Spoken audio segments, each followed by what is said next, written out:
The Central Bank of Nigeria has released $500 million to various sectors in its determination to address the backlog of verified foreign exchange transactions. CBN's Acting Director, Corporate Communications Department, Mrs. Hakama Sidi Ali, said this in a statement on Monday in Abuja.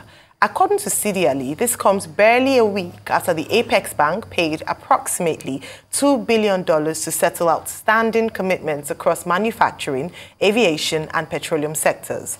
She said that the management of the CBN was committed to settling all legitimate foreign exchange backlogs within a short time frame.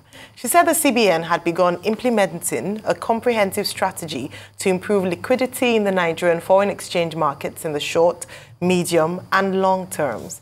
Sidi Ali said that the forex market reforms were designed to streamline and unify multiple exchange rates, foster transparency and reduce arbitrage opportunities. She expressed confidence that a stable exchange rate would boost investor confidence and attract foreign investment. She urged all participants in the market to play by the rules, adding that the transparency in the market would enable fair determination of exchange rates. The question is, would the release of $500 million to the various sectors be enough, as the demand for forex is higher than the current supply? Joining us to discuss this is Muda Yusuf, a Nigerian economist and the Chief Executive Officer, Center for the Promotion of Private Enterprise, CPPE. Good morning, Mr. Yusuf. Good to see you again on the show and welcome. Good morning, Ayo, and good morning, Rufai. All right. It's a pleasure to be with you. All right, so Mr. Yusuf, straight to, I asked the question just a few seconds ago with regards to would the $500 million being injected into the system help to strengthen the naira? I say this, or I ask this because we have had some injections. The $2 billion, as was said by the Acting Director of Corporate Communications, and prior to that, about a little over $60 million to the aviation sector. However, we still have a situation where the naira is currently at its lowest in modern, recent, or perhaps history in its totality. Do you think this would help, and to what extent do you think it will? Well, I think it's a step in the right direction, because the situation in which we find ourselves is like somebody who is already in a deep hole and trying to climb out from the hole before you begin to gain traction. You know, at the onset of this administration, I think we were told that the outstanding backlog that needs to be cleared was around $7 billion or so. Now, before we can properly restore confidence in this market, because in all of these challenges that we are facing, confidence is a big part of it, you know, because ideally, the CBN should not be the main provider or supplier of foreign exchange. But because of the confidence crisis that we have had, the challenge of stabilizing the market, of providing for the market, has now rested squarely on the Central Bank of Nigeria. Unfortunately, because of this backlog, the CBN is not able to directly intervene in the market as effectively as it should, because the CBN is prioritizing the clearing of backlog, which makes sense. Because if you really want people to bring in funds into the economy, those who had issues with this liquidity, those whose funds are already trapped, those whose transactions have been, disrupted by the liquidity crisis, which is creating a lot of credibility for Nigeria in the international trade process, we need to sort out all those things. So my view is that because the CBN is trying to sort that out, the capacity to intervene to stabilize the market has been constrained significantly. More so that we have a situation where we have a reserve that has been severely depleted. Because you can only defend the currency to the extent of the reserves that you have. So this is the challenges we are facing. And on top of that, the current situation has triggered a lot of speculative activities It has triggered a lot of, action that borders on precautionary requests for foreign exchange. Because of what is happening in the economy, the inflation and all of that, a lot of people are also hedging against inflation by going to store dollars, by converting their currency into dollars. Not necessarily because they have any major transactions that they need to do. So it's a fairly complex matter. But I believe that the steps that have been taken by prioritizing the clearance of the backlog, I think is a step in the right direction. And I'm hoping that, with the outlook with respect to our fiscals, possible reduction in deficits, possible reduction in the demand for importation of petroleum products, and taking out the pressure that that component of demand is exerting on the foreign exchange market, I think in the short to medium term, we should see an easing of this pressure. But it's not a quick fix, because we are talking of economics. Economics is social science. Social science is not an exact science.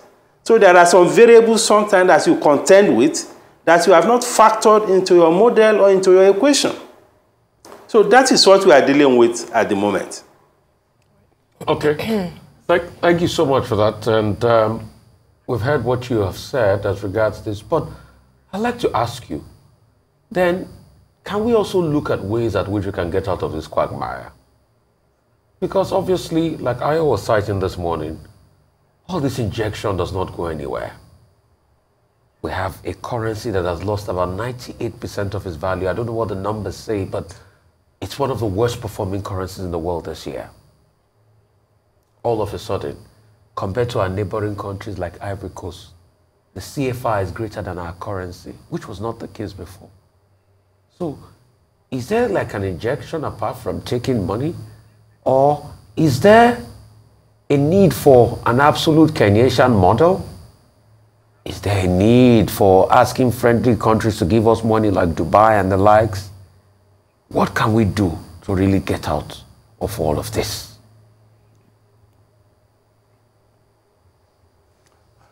Well, Rufai, just as I said,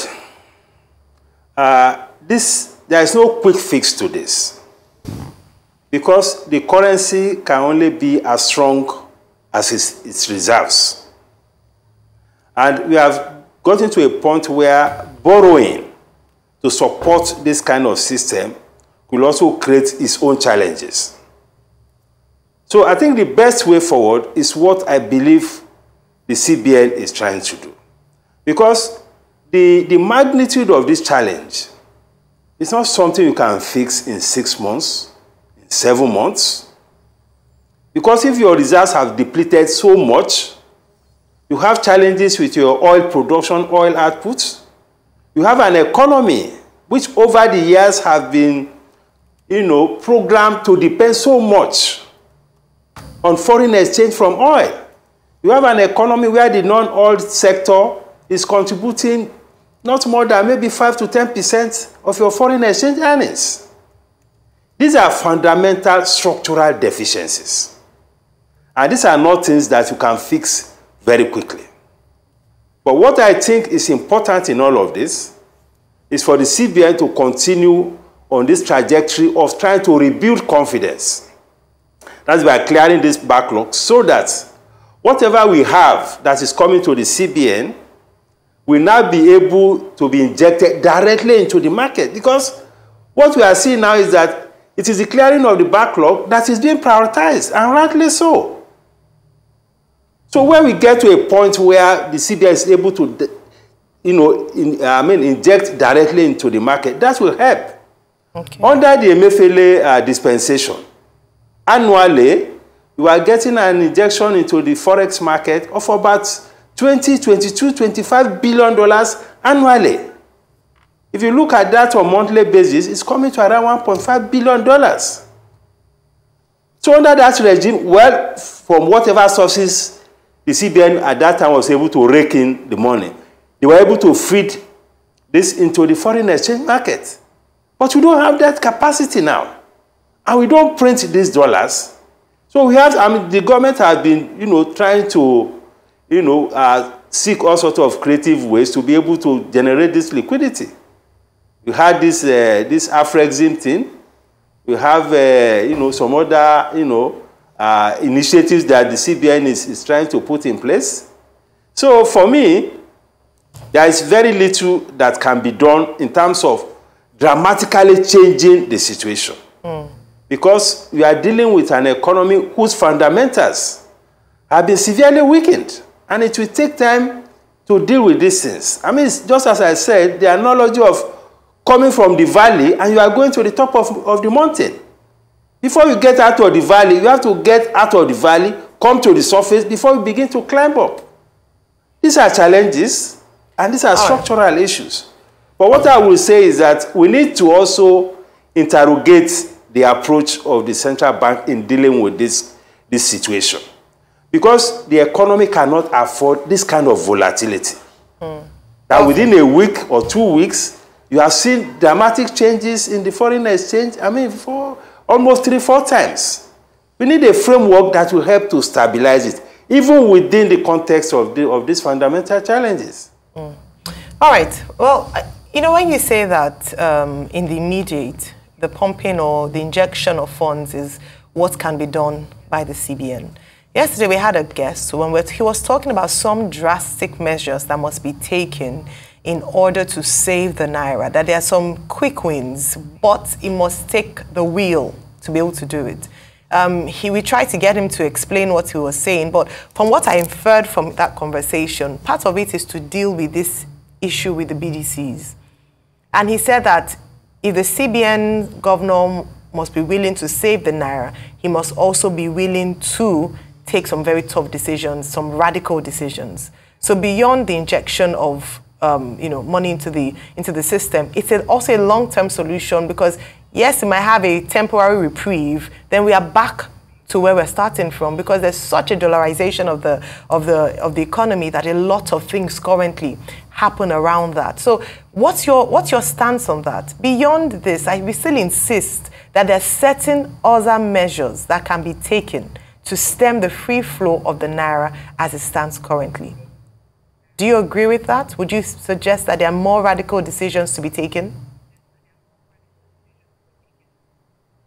Well, Ayo, I wish the analysts had actually unpacked or explained more comprehensively what he meant by drastic measures. Economics is a science, and there's a limit to which you can use common sense to deal with these kind of challenges. Once you have a major challenge with supply in any situation, or you have a challenge with excessive demand in any situation, it will affect price. That's elementary economics. Now, the only thing we can do, perhaps, is to look at the demand side. If there are elements that are driving the demand pressure, especially in the parallel market, because if you look carefully at what is even happening now, there seems to be a correlation between the release of this FAC allocation and the pressure on the currency. Yeah. It has been a trend that has existed for quite a while. Each time there's a release of FAC allocation, and don't forget, the governments, local government, federal, states are getting more naira now. So the liquidity in the public sector is improving as a result partly of these reforms. So we cannot rule out the possibility that some of this FAC allocation is also filtering into the parallel market. Some of those activities may be legitimate, some of them may be illegitimate. You know the challenge of corruption in this economy. And you know that the dollar is also a major vehicle for corrupt transactions. We cannot rule all that out. But where we are now is to look at all these things within the fundamental context of how we can manage the fundamentals, which is what I think the government is doing. If we're able to get a situation where we import less of petroleum products, of course that could ease the pressure. If you get a situation where we're able to gain some more traction in improving our oil outputs, that will also reduce the pressure.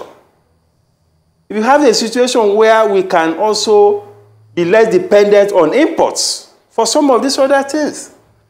I listened to the conversation you had when you were doing the newspaper review, when the suggestion was being made that we should even look more inwards, even for purposes of this education tourism, for purposes of health tourism.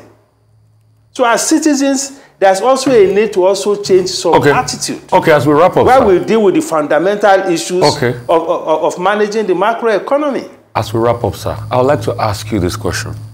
How long do you think Nigerians can bear? People are hungry. How long do you think Nigerians can bear with all of this? Well, the point is that while we are dealing with this reform, because there's also a need for the reform, first, to have a human face, second, to be more inclusive, third, to address the social outcomes of the reforms. And these things are not mutually exclusive. So as the government is dealing with this reform, we should make the reform process less severe in terms of the pain it's exerting on the citizens. We should address the social outcomes of the reform. The framework for addressing the social outcomes, I'm not sure we have got it right yet. Because I agree with you, there's a limit to which the citizens can bear all of these things. But the government should go back to the drawing board and look at how to address the social consequences of these reforms to reduce the pressure of prices, cost of living, cost of transportation, cost of energy. And in doing that, we may need to step out of the orthodox method of economic management, because this is something that is peculiar to our situation. We need to relate to our reality. We cannot drive this process completely through using the orthodoxy of economic policy. We need to recognize the implications of reforms for poverty, for job creation, for cost of living. So the normal market principles cannot deliver that situation. So it requires a lot of government intervention, but the intervention must be effective. It must be something that is not vulnerable to corruption. I think that is something that we need to do. And this is not just for the federal government. It's for the state government. It's for the local government as well. I just reference the fact that they are now getting more money from FAC. How is that reflecting on the conditions of the citizens? These are critical things that we need to interrogate.